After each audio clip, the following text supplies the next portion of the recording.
People have to understand, are you using your device or is your device using you? Can you put it down? Can you turn it off?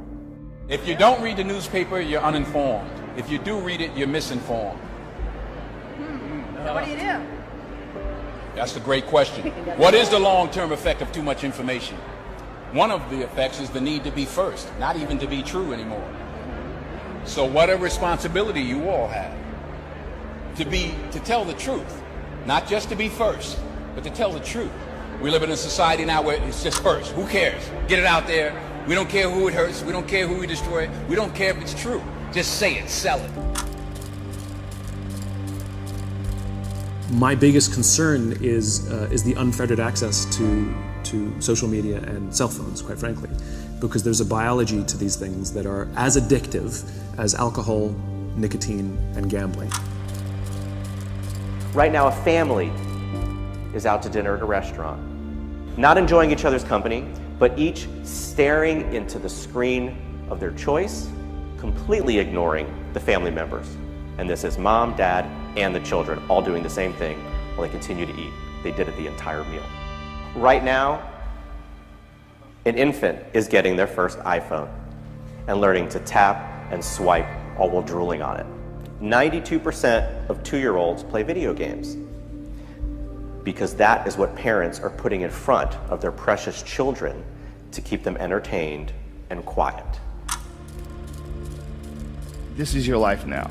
No natural behavior. Everybody's wearing clothes they don't want to wear. Everybody's showing up and doing something they don't want to do, they have no connection to. That's the problem with our society. And then what's the reward for all this stuff? Go home, get a big TV. Go home, you're gonna get a shiny belt buckle. You're gonna get a nice purse. You're gonna wear shoes that you couldn't afford last week. You're gonna get that dream car. And every week we're chasing down this new object. And every week we're trying to fill this hole in this sad shadow of a life that we've been left with after work. That you work 8 to whatever the hours a day plus commuting, and then you're like this. And that's your life. That's your real life.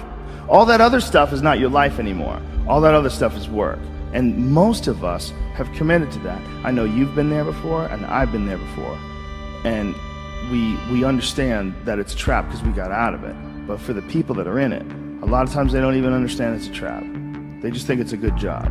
They think they got dental. I'm doing really good. I got my own parking spot, it's got my name on it. And you're just a piece of a heartless, shitty machine that makes money.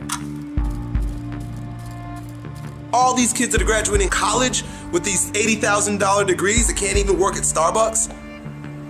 All the people who put their money in the stock market and bought all this real estate, 2008, it all went away.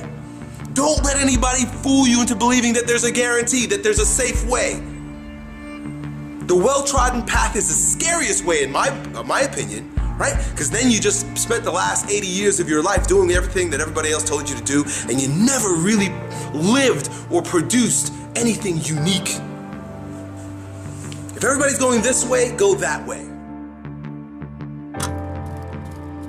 We now know that many of the major social media companies hire individuals called attention engineers who borrow principles from Las Vegas casino gambling, among other places, to try to make these products as addictive as possible. In South Korea, internet addiction is classified along with alcohol, cigarettes, and gambling as an addiction. You know, it's about balance. It's not that they're inherently bad, and it's not that texting or social media is inherently bad, but it's when it gets out of balance. If somebody carries their phone wherever they go, like they physically feel anxiety if they put it down. When they're with their friends and have to have it up the entire time looking at the phone while they're with their friends. You know, when they wake up in the morning and check their phone before they say good morning to the person sleeping next to them. These are problems. This is out of balance. I'm not knocking the phone. What I'm saying is we have to understand, we have to at least ask ourselves, around the world, you here in England, wherever you are, what is it doing to us?